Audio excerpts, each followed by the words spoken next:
요한일서 4장 7절에서 12절입니다. 한 절씩 교독하시겠습니다. 제가 7절을 먼저 봉독합니다. 사랑하는 자들아, 우리가 서로 사랑하자.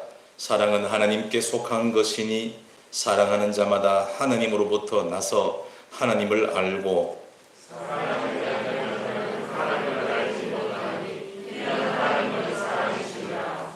하나님의 사랑이 우리에게 이렇게 나타난 바 되었으니 하나님이 자기의 독생자를 세상에 보내심은 그로 말미암아 우리를 살리려 하심이라.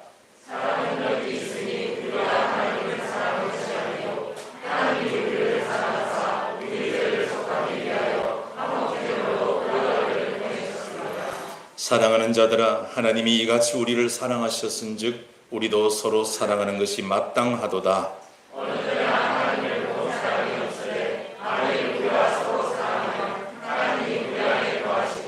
그의 사랑이 우리 안에 온전히 이루어지느니라. 아멘. 하나님을 아버지로 부른다는 것은 어떤 의미가 있는가? 바로 오늘 이 제목하고 똑같은 겁니다.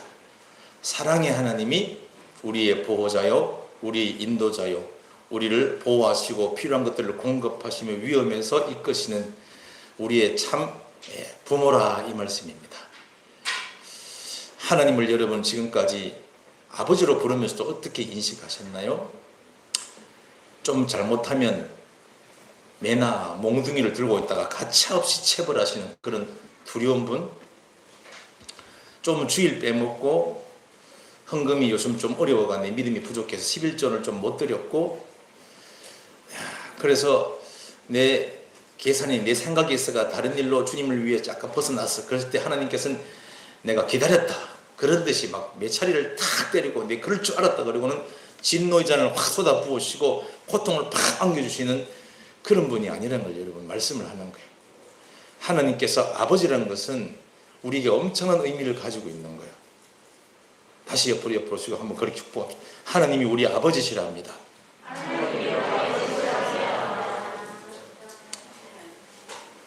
하나님을 처음 만나고 그 하나님께서 이 땅에 세운 민족이 있습니다.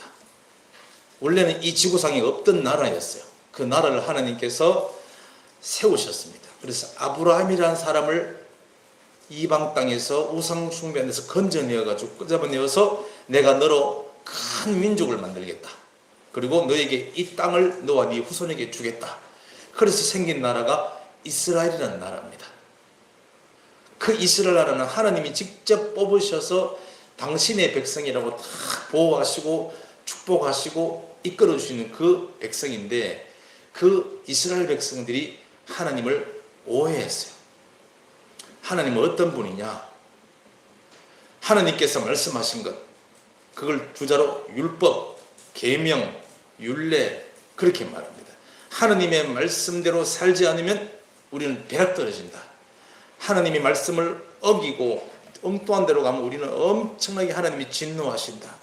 그래서 11조 빼먹으면 돈 다 날아가가지고 알거지가 될 것이며 주일 성수하면 밖에 놀러 갔다가 다리가 다쳐가 부러질 것이며 이런 식으로 겁을 줘가지고 말이죠, 하나님을 오해해서 그런 하나님으로 지금까지 인식을 했어요. 죽는다. 그래서 하나님이 법을 어기면 우리가 하나님의 대리자로 나서서 즉결 처단할 것이다. 그리고 돌을 들고 막 죽이려고 달려오는 그런 백성으로 이상하게 변질돼 버린 거예요. 하나님이 그런 하나님이 아님을 하나님이 직접 오셔서 밝히시고 보여주시고 가르치시고 깨우치고 다니셨어요. 그 하나님 누구십니까? 예수 그리스도. 너희가 하나님을 오해도 한참 오해했구나. 하나님은 그런 하나님이 아니다.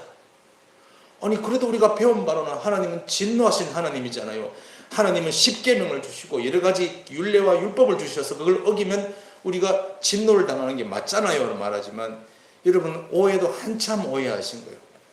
하나님께서 여러분 나 이외에는 다른 신을 섬기지 말라, 이 말은 쉽게 말해서 이런 거예요. 엄마 손 놓치면 너는 죽는 거야. 엄마랑 지금 시장 가고 넓은 처음 낯선 곳에 가면 엄마 손 놓치면 죽는 거야. 우상 숭배하지 말라. 다른 아저씨 따라가면 너는 큰일 난다. 지금 그 얘기를 주님께서 하시는 거예요. 하나님께서 이기적인 하나님이라 가지고 나한테만 와서 예배하고 나한테만 제물을 바치라는 그 뜻이 아니라, 내가 너희의 참 부모고 너희의 보호자고 너희를 극진히 사랑하는 너희 아버지고 너희 참 부모이니 나를 절대로 떠나면 안 된다. 이 세상은 그런 곳이다. 그래서 나만 바라보고 나만 의지하라 이 말은 엄마 손을 꼭 붙들고 놓치지 말아라. 그리고 절대로 누가 뭐라고 유혹해도 다른 아저씨, 다른 아줌마 따라가면 너는 이제 끝나는 거야. 그래서 시장 나가고 넓은 세상 나가면서 신신당부하죠. 여러분, 어린 아이가 시장 가서 넓은 세상 가서 엄마 손을 놓치면 어떻게 해요? 죽어요, 여러분. 그 죽는 겁니다. 얼마나 고통스러운지 알지 않습니까? 다른 아저씨 따라가요? 큰일 나죠, 여러분. 유괴당해서 이제 어떻게 가지고 죽을 수 있어요. 전부 그 얘기를 하는 거예요. 그래도 하나님께서 살인하지 말라, 간음하지 말라, 도둑질하지 말라, 거짓말하지 말라. 그거 여러분, 우리 인생이 고장날까 싶어서 그 죄를 따라가고 죄를 유혹에 빠져 짓게 되면 네 인생이 고장나고 네 인생이 망가지는 거야. 그래서 절대로 그러지 하면 안 돼. 쉽게 말해서 우리에게 뭐라는 거예요? 엄마가 저 칼 만지면 손 다쳐. 이거하고 똑같은 겁니다. 저 뜨거운 불에는 함부로 손을 대면 손이 다 튀어서 네가 고통받을 거야. 지금 이 얘기를 하는 것이 계명이지, 우리를 그 율법에 탁 올감해가지고 어기면 어기라, 내가 진노의 잔을 쏟아부으리라, 몇 차례를 탁 때리라, 그런 하나님이 아니라는 것을 사람들은 오해를 해버렸어요. 그래서 직접 하나님이 오셔서 하나님은 그런 분이 아니다. 당신이 어떻게 하나님 마음을 그렇게 잘 압니까? 내가 곧 하나님이요 아버지가 내 안에 있고 내가 아버지 안에 있어. 우리는 하나다. 그래서 나를 본 자는 이미 하나님을 본 것이라고 얘기하면서 그 하나님이 어떤 분임을 3년 내내 이야기하고 다녔어요. 이야기만 한 게 아니라 실제로 삶으로 보여주셨어요. 저런 여자는 죽여야 됩니다. 직결 처분해야 됩니다. 라고 간음하다가 현장에서 잡혀온 여자가 있어요. 그렇죠. 남자는 튀어달아 놓고 없고, 여자가 붙들려가지고 와가지고 말이죠. 이제 꿇어 엎드렸는데 돌멩이를 주고 이제 이게 바로 죽여야 될 그런 판이요. 예수요, 모세는 율법에 이 여자를 죽이라 그랬는데 당신은 어떻게 하실랍니까? 그렇게 말했을 때 주님이 하신 말씀이 있죠. 죄 없는 사람이 있다면 그 사람이 먼저 돌을 던져라라고 말했어요. 다 도망가죠. 여러분, 예수님은 이 땅에 오신 하나님이시며 우리에게 보이지 않는 하나님이 어떤 분임을 선명하게 드러내신 분이십니다. 아버지란 말도 너무 거리가 멀게 느껴져서 뭐라고 부르다 그랬어요? 아빠라서 아빠. 아빠라고 그랬다. 하나님은 아빠다. 아버지 그러면 무서운 아버지. 근데 아빠 그러면요, 모든 걸 다 해줄 사람이 아빠 아니겠어요? 지금 여기도 우리 딸이 있지만, 어디 있지만요, 맨날 첫날 아빠 아빠 그러고 말이죠. 문자로 카톡으로 아빠 부르고, 아빠 오늘 별일 없었어요. 오면 또 아빠 그러면 30살인데 또 아빠하고 탁 또 포옹을 해가지고. 그래서 아빠는 여러분 모든 것을 다 이해하고 모든 것을 다 용납하고 모든 것을 다 받아줄 수 있는, 뭐 잘못해도 말이죠, 똑바로 못하나 하고 몇 차례를 막 탁 때리는 게 아니라 그래 실수할 수 있지 괜찮다 다시 격려하고 일으켜주는 그런 존재가 바로 아빠인 거예요. 하나님께서는 바로 그런 분이심을 예수님께서 그렇게 설파하고 다니셨고 몸으로 보여주셨고 깨우쳐 주셨습니다. 하나님은 그래서 한마디로 뭐라고 부른다고요? 하나님은 사랑이시다. 할렐루야. 하나님은 사랑이십니다. 하나님은 사랑이다 이런 얘기를 하도 많이 들으니까 이제 뭐 식상해서 뭐 하나님은 사랑이겠지, 여러분 그런 게 아니라는 거예요. 하나님은 판단하고 정죄하고 비난하는 하나님이 아니라 불쌍히 여기고 긍휼히 여기고 용서하시고 품어 안으시는 분이라는 것을 바로 오늘 하나님은 사랑이다 이걸 한마디로 함축시키신 것입니다. 예수님께서 오셔서 자기 전 생애를 바쳐서 하나님이 어떤 분임을 정확하게 가르쳐 주시고 온몸으로 다 보여주시고 우리에게 이렇게 말씀하십니다. 뭐라고 말씀하셨는가? 시작. 새 계명을 너에게 주노니 서로 사랑하라. 내가 너희를 사랑한 것 같이 너희도 서로 사랑하라 말씀하셨습니다. 구약의 계명을 잘못 이해해가지고 거기 탁 붙들려가 옴짝달싹 못해가지고 하나님 안 섬기면 벌을 받게 되겠지, 우상 숭배하면 진노가 이러겠지, 그거 아니라고 해도 못 알아먹습니다. 그래서 하나님께서 오셔서 직접 한마디로 함축을 시킵니다. 이제 새로운 계명을 너에게 준다. 그러면 10계명을 지키지 말라는 거예요. 10계명이 너희가 오해해서 엉뚱하게 너희를 꼭 올가면 족쇄로 지금 여겼지만 그게 한마디로 줄이면 너희를 사랑한다 이 말이다 이것들아. 절대로 아빠 손 놓치면 안 돼. 절대로 다른 아저씨 따라가면 너는 죽는 거야. 절대로 그리고 네 위험한 것은 하면 안 돼. 그게 죄야. 이걸 말씀하시는 것이 사랑이라는 거예요. 그래서 이제부터는 너와 나는 서로 사랑의 관계로 맺어진 것이고, 그리고 너희들은 이제 서로 사랑해야 된다. 이것이 완벽한 계명이요 율법의 완성이며 이것이 너희에게 이렇게 주는 새 계명이다. 근데 여러분, 새 계명이 아니라 이게 원래 그 원어 뜻이 하나님은 사랑인 것입니다. 여러분, 사랑 그러니까 I love you 가슴이 뛰고 흥분되고 눈이 갑자기 멀어지고 하얘지고 그런 걸 여러분 육신의 사랑을 말하는 게 아니요, 하나님은 사랑이다 말할 때 이 사랑은 여러분 영원한 것입니다. 이 땅에 영원한 것이 있어요, 없어요? 이 땅에 영원한 것이 없습니다. 다 유한하고 다 쇠하고 다 낡아집니다.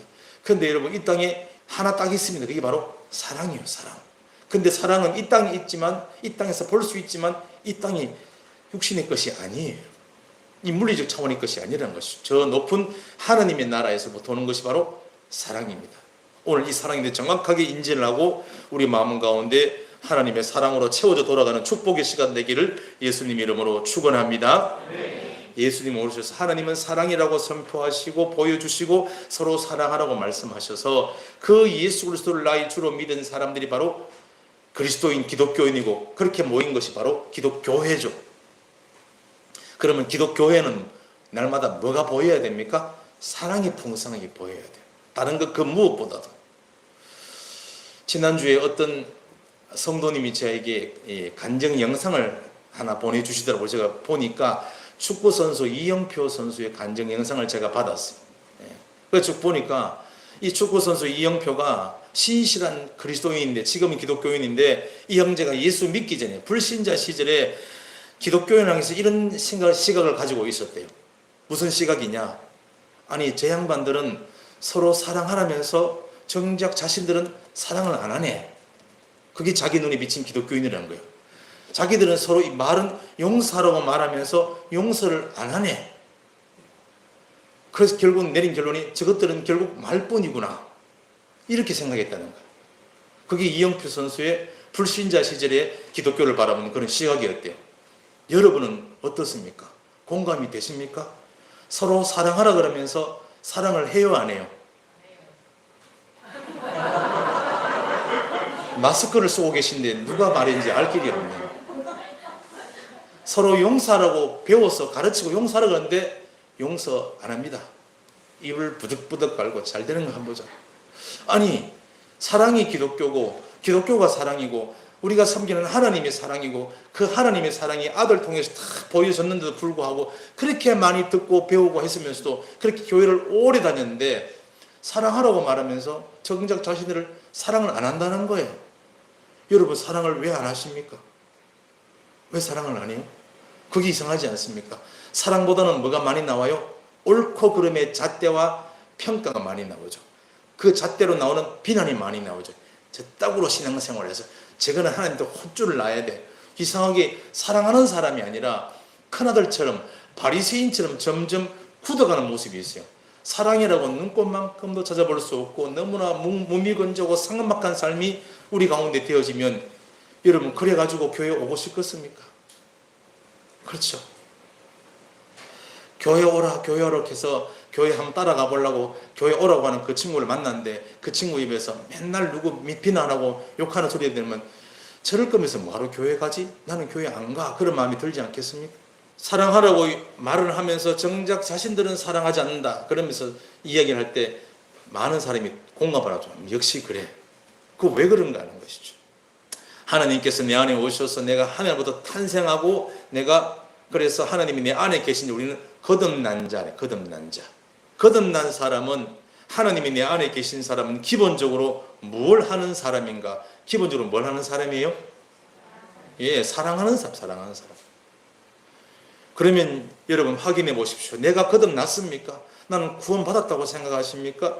내가 거듭나고 구원받은 사람이라면 그걸 뭘로 증명할 수 있어요? 사랑하는 사람. 사랑을 해야 여러분, 아, 내가 거듭났구나. 사랑하는 사람이 되어야 내가 진짜로 내 안에 하나님이, 성령님이 계시는 것을 증명할 수 있다는 것이죠. 증명. 더 나아가서 여러분, 형제를 사랑함으로써 우리는 구원의 영생을 얻게 된다는 것을 압니다. 사랑했기 때문이 아니라 영생 얻은 자라면 우리는 사랑하는 모습이 보여야 된다는 것이죠. 사랑하는 것을 보니까 저 사람이 생명으로, 사망에서 생명으로 옮겨간 줄 내가 이제 알겠다 그런 거예요. 뭘 보면? 사랑하는 걸 보니까. 그런데 나는 거듭났고 나는 천국 백성, 나는 영생을 얻었다고 말은 하는데 사랑하지 않는 자는 아직 사망에 머물러 있는 거라고 이렇게 성경에서 얘기하고 있어요. 여러분 오늘 말씀을 잘 들으셔야 됩니다. 여러분은 사랑하는 자입니까? 안 사랑하고 미워하고 분노하고 증오하는 사람입니까? 여러분 누가 제일 밉습니까? 지금 탁 떠오른 사람 혹시 있습니까? 저는 압니다. 여러분이 왜 그 사람을 미워하는지. 나를 힘들게 하기 때문에, 내게 손해를 끼치기 때문에, 내게 은혜가 아니라 기쁨이 아니라 고통을 가져다 주기 때문에 내가 그를 미워하고 분내고 거기 분과 미움이 오래 쌓이다 보니까 증오심으로 자리 잡게 되는 그런 일이 벌어지죠. 여러분들을 힘들게 하고 힘겹게 하는 자에 대해서 어떤 마음이십니까? 사랑이십니까? 미움이십니까? 교회 오면은 사랑하라고 말하죠. 서로 사랑해라. 그리고 원수를 어떻게 하라 그랬어요? 사랑해라 그랬습니다. 그래서 들어서 압니다만은 딱 보는 순간에 미움부터 먼저 튀어나오고 증오심이 막 속상함이 확 분이 나온다는 것이죠. 왜 우리는 사랑해라는 얘기를 그렇게 많이 듣고 사랑이신 주님을 내가 안에 모셔서 그렇게 산다고 말하면서 사랑에 대해서 우리에게 나오지 않는 것인가? 그것은 여러분 단 한 번도 하나님의 그 용서와 사랑과 은혜를 가슴 깊이 받아본 적이 없기 때문에 그렇습니다. 하나님을 진짜 만나 성령 체험에서 불로 그걸 말하는 게 아니요. 진짜 사랑이신 하나님을 내가 만나서 그 하나님 앞에서 내가 꿇었던 눈물로 회개하며 그 하나님의 용서와 은혜와 사랑을 내가 한 번도 받아본 적이 없으면 이 안에 사랑이 나올 것이 별로 없습니다.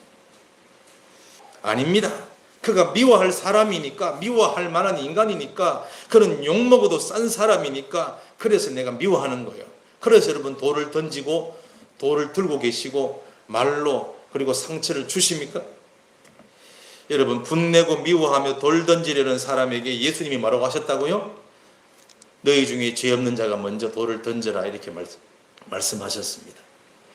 여러분 내가 분노하고 그를 미워하는 이유는 여러분 그가 미움받을 만한 행동을 했기 때문이 아니라 욕먹어도 싼 인간이기 때문이 아니라 내가 그에게 돌 던질 자격이 있다고 생각하는 나는 어려운 사람이라고 생각하기 때문에 그렇게 여러분 그에게 비난하고 돌을 말로 던지는 것이죠.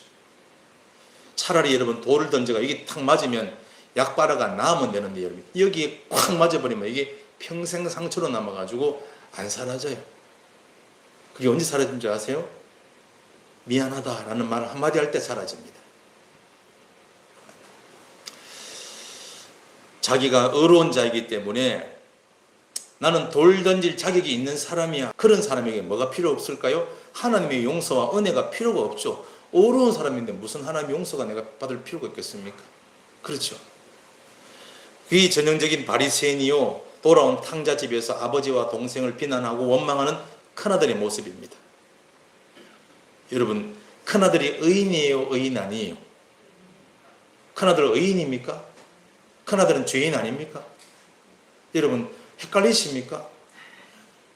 큰아들은 자기 스스로 의롭다고 생각하고 착각하고 살아가는 사람이에요. 나는 아버지 품을 안 따랐기 때문에 나는 아버지 시킨 대로 잘했기 때문에 나는 의인이야. 그러면 여러분 뭐가 나오느냐? 아버지를 원망하고 작은 아들을 비난하고 판단하고 정죄하는 모습이 나옵니다. 여러분 큰아들에게서 바리새인에게서 전혀 찾아볼 수 없는 게 딱 하나 있죠. 그게 뭐예요? 사랑이요 사랑. 그게 사랑이 하나도 없어요. 얼마나 팍팍하고 몸이 건조하며 얼마나 여러분 찰같 잣대를 재가지고 나오자니 비난이요 쏟아붓자니 판단과 정죄요 심판의 말입니다. 내가 자꾸 그 사람이 밉다면은 그 미움이 어떤 것인가에 대해서 주님께서 우리에게 이렇게 말씀을 하고 있습니다. 그 미움이 뭐이냐? 시작. 그 형제를 미워하는 자마다 살인하는 자니 살인하는 자마다 영생이 그 속에 거하지 아니하는 것을 너희가 아는 바라. 그냥 미움이 그냥 좀 화나서 그렇게 분노를 가지고 있는 정도가 아니라 미워하는 것이 뭐라고 얘기하는 거예요? 살인하는 거예요. 살인. 여러분, 그러고 보니까 예수 그리스도께서 마음으로 여자를 음욕을 품은다면 이미 간음을 한 것이고, 형제를 미워하는 자는 이미 살인을 한 것이라고 말하고 있어요. 그러면 여러분 돌이켜 보십시오. 내가 그를 얼마나 지금까지 많이 죽여왔던가. 나는 여러분 실제로 죽이고 싶고 죽이려고 했던 사람도 많이 있어요. 얼마나 화가 났으면. 이해는 합니다만 그 모든 것들이 그 마음이 전부 다 살인자라는 거예요. 미워하는 사람은 살인자입니다. 깊이 생각하셔야 됩니다. 여러분, 남을, 형제를, 남편을, 아내를, 그리고 부모를 그렇게 미워하고 증오하고 분노하는 모든 사람, 지금까지 살인자입니다. 그래서 살인자에게 뭐가 없어요? 영생이 그 속에 없어요. 영생이. 구원이 없다는 거예요. 구원이. 사랑이 없는 정도가 아니라 미움이 있다면은 그는 이미 거듭난 자가 아니요. 살인하는 사람이에요. 살인하는 사람은 영생이 그 속에. 나는 이미 구원받았다고요? 여러분, 나는 구원받아서 하나님의 자녀요, 거듭난 사람이라고 말은 하는데 날마다 미움이 솟구쳐 올라와요. 누구를 볼 때. 그러면 그 속에서 사랑이 없기 때문에 그는 거듭난 자가 아니요, 살인자요, 영원한 생명, 영생, 구원 영생이 없는 겁니다. 그런데 여러분 잘 알아두셔야 돼요. 그러면 미워하면 죄란 말입니까? 그렇습니다. 그러면 그 죄 지으면 영생을 못 얻고 지옥 떨어진단 말입니까? 그렇습니다. 말씀이 그렇습니다. 말씀이. 그러면 나는 어떡하죠? 나는 아무리 사랑하려고 해도 용서가 안 되고 행함마도 화딱지가 나고 미워지는데, 여러분 혹시 그런 사람들이 마음이 있는지 모르겠어요. 이제 많이 희석되고 내려놓아졌는지 모르겠습니다. 눈을 뜨시고 저를 보십시오. 여러분 기억하셔야 돼요. 기억하셔야 돼요. 하나님께서 육체의 정욕과 그리고 육신의 즐기는 것들, 그것도 죄라 그랬는데 이제 미워하는 것도 죄래요. 그럼 우리는 죄에 묶여서 옴짝달싹도 못하겠군요 라고 말하는데, 아까 말씀드렸죠. 하나님이 그걸 죄라고 말씀하시는 것은 그 죄를 정해가지고 너를 지옥에 던져버리는 게 아니라 그것이 죄니까 그로부터 벗어나기를 원한다. 그걸 마음에 품지도 말고 생각지도 하지 말고 그걸 누리지도, 그걸 만끽하지도 말아라. 죄는 너희 인생이 망하는 길이요, 너희 인생이 고장나는 길이고 폐기 처분되는 길이니까 절대로 죄와 가까이 하지 말기를 바란다라는 하나님의 강력한 부탁이지, 너희 이제 미워하는 것도 죄니까 너희는 전부 다 지옥이야, 그런 하나님이 하는 걸 다시 한번 여러분 깊이 묵상하세요. 그래서 하나님은 사랑이시다. 그래서 사랑하기 때문에 다 이 말씀을 하신다는 것을 하나님 입장에서 이 말씀들을 다 보셔야 돼요. 달리 보일 겁니다. 막달라 마리아는 성경에 보시면 여러분 7 귀신 들린 여인이라 그렇게 소개가 나오고 있습니다. 사실 귀신 들린 여인. 그런데 여러분 거기서 예수님이 그 막달라 마리아를 만나십니다. 근데 어떻게 표현하고 있냐? 그 당시에 여러분 귀신이 들리면 우리가 객관적으로 볼 때는 정신병자다, 정신 나갔다 이렇게 표현합니다. 그리고는 부정한 여인이다 이렇게 말합니다. 그리고는 그런 딸이, 그런 누이가 우리 집에 있는 것이 수치로 여기서 그 딸을 죽이려고 그래요. 제거시키려고 합니다. 우리 가문의 수치다. 그런데 그 막달라 마리아가 마음이 답답한 거예요. 우리로 말하면 우울증이죠. 우울증. 마음이 답답한 게 오래오래 되면 여러분 무슨 증으로 발전해요? 우울증으로 발견하기도 하고, 그래서 조증으로 오기도 하고, 하여튼 심장이 여러분 상처가 너무 하나가 답답한 사람들, 이런 사람들은 여러분 전부 다 귀신이 들려 그런 게 아니라, 물론 그 영적 쓰레기, 감정의 쓰레기, 악한 영이 빌붙을 수 있습니다만 여러분 그게 귀신 들렸다고 야단칠 게 아니라, 그렇게 고통 속에 마음의 상처를 가지고 살아간 사람은 오래전부터 수많은 상처 속에서 그렇게 상처가 쌓여가지고 어디 말할 데도 없고, 이래서 여러분 그런 남들 객관적으로 바라보기에 정신이 이상해진 사람이 이렇게 판단되어진다는 것이죠. 우리는 그런 사람들을 절대로 여기서는 안 됩니다. 귀신 들렸다고 이상하다고 이렇게 이상한 눈으로 쳐다보면 안 됩니다. 얼마나 힘들었으면, 얼마나 어릴 때부터 상처가 많았으면, 얼마나 눈물의 시절을 보냈고 그 한숨의 밤을 보냈을까. 불쌍히 계셔야 돼요. 그리고 그를 끌어안고 눈물로 기도를 해야 됩니다. 근데 보편적으로 사람들은 귀신 들렸다, 이상하다 그러면 멀리하고 매장을 시키려고 그러죠. 여러분 한두 번씩 다 우울증, 마음이 답답한 시절을 겪으셨을 거예요. 그것이 심하게 발전되어서 병으로 나가느냐 아니면 그것을 극복해 지금 괜찮냐 그 문제지, 전부 다 그런 거예요. 가늠하다 잡힌 여인이 여러분 죄인이에요, 죄인 아니에요? 죄인 맞죠? 근데 예수님은 왜 그걸 정죄하거나 돌로 쳐 죽이라 법대로 처리하지 않고 용서하고 다 가라고 보냈을까요? 주님은 그 심정을 압니다. 어릴 때부터 얼마나, 지금도 마찬가지지만 고대는 여러분 여성들이 거의 짐짝 취급받는 거예요. 그냥 재산 취급받는 거예요. 사람 취급을 못 받아요. 우리나라도 마찬가지였고, 그렇게 한숨과 눈물과 한이 맺혀서 그렇게 막 다니고 있는 어린 딸의 모습을 주님은 아십니다. 그래서 그를 정죄하고 판단하는 것이 아니라 불쌍히 여기는 거예요. 네가 오죽했으면 그랬겠네. 네가 오죽했으면. 아무도 너를 인정해 주지 않고 아무도 너를 받아주지 않고 너를 소중히 여기지 않는 이런 사회 풍습에서 얼마나 마음이 답답하고 한이 맺혔으면 그러고 다녔겠네. 그래서 여러분, 그 불쌍한 여인들을 체질을 아시기 때문에 받아주시는 겁니다. 여러분, 주위에 내 기준으로 어떻게 기독교인 저렇게 살 수 있지, 어떻게 예수 믿는다 하면 저렇게 할 수 있지라고 그렇게 하지 마십시오. 그리고 오늘 정확하게 주님 말씀을 붙들고 하나님의 사랑을 받아 돌아가서 이제부터는 하나님 아버지의 눈으로, 그리고 그 사랑의 눈으로 모든 사람들을 볼 수 있기를 예수 이름으로 축원합니다. 우리 아버지가 얼마나 힘들었으면, 우리 엄마가 어디 가서 인정받을 데 없었으면, 우리 아들이 얼마나 자기 삶을 증명해 보이고 싶었으면 그랬을까. 그리고 여러분, 그들을 다 품어 안으셔야 돼요. 오직 사랑밖에는 그를 회복시키고 바르게 변화시킬 것은 아무것도 없는 줄로 믿습니다. 여러분, 우리가 그래도 알겠습니다. 그래도 사랑해야죠. 사랑을 노력해야죠. 근데 딱 보면 화딱지가 나는 사람이고 생각이 떠올르면 분노부터 치밀어 오는 사람들이 있죠. 그러면 어떻게 하면 좋습니까?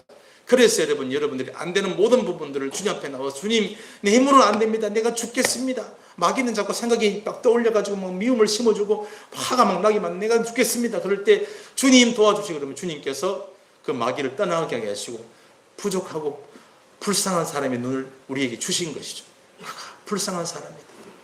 불쌍한 사람이다. 여러분 다 들어보면요, 만나서 얘기해보면 전부 다 뭐 하나 부족해서 뭐 하나 없어 그런 줄 아시죠? 사랑 하나 못 받아서 사랑 하나. 여러분 가정에서 사랑한다는 말이 많이 선포되십니까? 그 사랑 하나 못 받아가지고 그런 겁니다. 그러나 그 사랑 하나만 있으면 여러분 다 해결되고 다 풀리고 다 회복될 줄로 믿으시길 축원합니다. 그런 우리, 내 힘으로 안 되고 미워 안 하려고 해도 미워하게 되고 용서하려고 해도 용서가 안 되는, 그리고 더 나아가서 내 육신의 것들, 즐기는 것들에서 내가 손을 놓아지지 않는 그런 나를 위해서 주님께서 너 그러면 지옥이야, 내가 법을 정해놨어, 이런 하나님이 아니죠. 내가 너희 체질을 다 안다. 내가 너의 그 부족하고 연약한 걸 내가 다 안다. 그래서 내가 말은 해놨지만 너희가 못할 줄 안다. 그래서 내가 이미 너희를 위해 계획을 세워놓았다. 그래서 하나님이 이 땅에 오신 줄로 믿습니다. 오늘 이 말씀이죠. 시작. 하나님의 사랑이 우리에게 이렇게 나타난 바 되었으니 하나님은 자기 독생자를 세상에 보내시면 그로 말미암아 우리를 살리려 하심이라. 아멘. 그런 우리 체질을 아시기 때문에 내가 너희들 다 그런 줄 안다. 조금만 유혹하면 넘어갈 수밖에 없고 조금만 달콤하면 거기에 빠질 수밖에 없고 내가 다 알기 때문에, 그래서 너희를 정죄하고 지옥으로 던지는 것이 아니라 내가 이 땅에 너희를 살리기 위해 왔다라고 말씀하시죠. 살리기 위해 오셨어요. 얼마나 감사합니까? 예. 나를 살리기 위해서 그 아들을 보내셨어요. 맞죠? 근데 살리려고 그 아들을 어떻게 했습니까? 시작. 사랑은 여기 있으니 우리가 하나님을 사랑한 것이 아니요 하나님이 우리를 사랑하사 우리 죄를 속하기 위하여 화목제물로 그 아들을 보내셨다. 제물이 뭐예요? 네가 죽어야 되는데 대신 이 아들을 제물로 죽여버렸다, 이 말입니다. 그 아들을 너희를 살리러 보내셨는데 죽이러 보내셨어요. 오셔서 실제로 죽이셨어요. 왜 그렇게 하셨어요? 하나님 우리를 사랑하시니까, 너무나 사랑하시니까 아들을 죽이면서까지 우리를 살려내신 것입니다. 저희 아들이 지금 일본 가서 공부를 해서 잘 살고 있지만 아주 초등학교 2학년 때인가 3학년 때인가 아주 어릴 때였어요. 그때 제가 부목사 때였는데 하루 어린 아들이 이제 아동부 예배를 가서 전도사님이 설교를 할 때 좀 어렵게 하시는가 봐. 하나님의 은혜 자꾸 얘기를 하니까 저희 아들내미가 그게 무슨 말인지 이해가 안 됐던가 봐요. 그래서 쫓아와서 제가 이제 빨리 이제 예배드리러 올라가야 되는 저를 붙잡고 아빠 하나님의 은혜가 뭐야? 하나님의 은혜. 그래서 제가 바쁜데 자꾸 붙잡았어요. 하나님의 은혜가 하나님의 은혜지. 자꾸 그런 걸 묻는다고 가버리려 그러다가 그러면 아무래도 아빠가 목사인데 그걸 설명을 해줘. 설명을. 그렇죠? 그래서 주님 이 어린 아들에게 이 어려운 하나님의 은혜를 어떻게 설명하면 좋겠습니까? 라고 얘기하는 주님께서 지혜를 주셨어요. 그래서 현표야 앉아봐. 아빠가 짧게 설명해 주기 잘 들어봐. 하나님의 은혜가 뭔지를 설명해 줄 테니까. 아빠가 목사님이 아니고 저 높은 데 위에 있는 판사님이라고 치자. 아빠가 재판장이야. 어느 날 어떤 아이가 하나 끌려 들어오는 거야. 근데 보니까 네 친구인 거야. 네 친구가 네하고 친한 친구인데 법이 끌려 들어와가지고 앞에 탁 무릎 꿇었어. 그래서 무슨 죄를 지었는고 그랬더니만도 그 검사가 판사님 이 인간은 말이야 얼마나 나쁜 놈인지 말이죠. 엄마 주머니 돈을 500원 훔치고 그리고 말 짤짤이 할 때 뭐 속에 끓여가지고 말이죠. 이렇게 막 정죄하는 거예요. 그럼 그런 죄는 어떻게 판결을 내려야 되냐? 징역 100년을 처벌해야 됩니다. 야, 징역 100년은 너무 좀 심하지 않냐? 원래 법입니다. 그래 할 수 없다. 네가 내 아들 친구지만은 어쩔 수 없다. 나는 판사고 나는 법을 집행하기 때문에 그래 징역 100년 집어넣어라. 근데 두 번째 어느 인간 하나가 끌려오는데 얼마나 많은 죄를 지니 고개도 못 들고 질질 끌려드는 거 엎드려가지고 저 인간이 도대체 누구길래 얼마나 큰 죄를 지기를 끌고 들어오지 보니까 우리 아들인 거야. 아들이 끌려 들어왔어. 판사님 정에 얽매이면 안 되고요. 법대로 처리하셔야 됩니다. 법대로. 이놈은요 누나를 뚱뚱하다고 놀렸고요. 엄마 주머니 돈 훔쳐갔고요. 그래서 이놈은 나쁜 짓 하도 많이 해가지고 그래가지고 이 형은 사형에 쳐야 됩니다. 사형은 너무 심하지 않는가 검사. 그게 법입니다. 그런 놈은 사형을 하라고 법이 되어 있습니다. 현표야 이럴 때 어떻게 처리해야 되지? 아빠가 판사인데 네 친구는 내가 100년을 언도했는데 법인데 너를 죽여야 되는데 어떻게 하면 좋지? 네 같으면 어떻게 하겠나? 나도 몰라요. 그래. 이건 법을 집행해야 돼요? 안 해야 돼요? 판사는 법을 정해놓고 집행을 해야 돼요. 그게 판사거든요. 자기 아들이고 무조건 우리 아들이니까 봐줘. 그러면 여러분 막 100만 명 데모합니다. 아빠 찬성해가지고. 그래서 아들을 용서할 수도 없어요. 풀어줄 수도 없고 그렇다고 아들을 사형시키라고 할 수도 없고 이거 어떡합니까? 이건 뭐 어떡하겠어요? 현표야 잘 들어. 그럴 때 아빠는 어떻게 할 것이냐면은 판사님 모자를 탁 벗을 거야. 그리고 판사님 법복을 다 벗을 거야. 그리고 큰 높은 판사님 자리에서 밑으로 내려와서 우리 아들을 다 끌어안을 거야. 그리고 아무도 우리 아들한테 손댈 수 없다. 얘는 내 아들이다. 내 생명보다 더 소중한 아들이다. 아무도 우리한테 손댈 수 없어. 판사님 이러시면 안 됩니다. 법을 집행하십시오. 그러냐? 알겠다. 우리 아들은 방민해라. 어떡합니까? 내가 대신 아들 대신 죽겠다. 그리고 나를 사형장으로 끌고 가라. 나는 아들 대신에 죽을 거야. 이렇게 말했어요. 현표야 왜 그런 줄 아니? 아빠는 우리 아들을 너무 사랑하기 때문에 그래. 이렇게 말했더니 어린 아들이 하고 감동을 받았어요. 그게 바로 하나님의 은혜야. 하나님은 그런 분이셔. 이 땅에 오셔서 너와 나 우리 모두의 죄를 대신 짊어지고 죽으셨지. 왠 줄 아니? 사랑하시기 때문에 그런 거예요. 그렇게 하나님의 사랑을 설명을 했습니다. 여러분 하나님은 우리를 못 때려가지고 지옥에 못 보내가지고 매질을 못해가 안달이 분이 아니에요. 하나님은 어떻게 하면 이 아들을 살릴까? 어떻게 하면 저 딸을 회복시킬까? 어떻게 하면 저 딸의 눈에서 눈물을 닦아줄까? 그게 하나님이십니다. 그리고 죄에 빠져가지고 인생이 망가질까 싶어서 하나님은 날마다 노심초사하시면서 그리 가면 안 된다. 그걸 손대면 안 된다 아들아. 딸아 이렇게 하시는 분이세요. 그래도 우리가 연약해서 또 넘어지고 또 손대고 또 그쪽으로 가죠. 그래서 내가 너희 체질을 다 안다. 그리고는 직접 내려오셔서 죄인을 벌하십시오. 정의를 실현하라고 소리치는 그 검사 사단의 앞에서 대신 자기 목숨을 던져버리셨어요. 왜요? 그 아들, 그 자녀를 살리려고. 그게 바로 하나님이십니다. 우리 한국 땅 곳곳에 밤만 되면은 하늘로 빛나는 것이 있죠. 바로 십자가입니다. 십자가는 교회의 위치를 알리는 그런 용도가 아니라 바로 이 메시지를 담고 있죠. 너를 사랑한다. 너를 사랑한다. 내가 내 목숨 바쳐 내 생명 바쳐 너를 사랑한다. 그것이 여러분 밤하늘이 빛나는 십자가들입니다.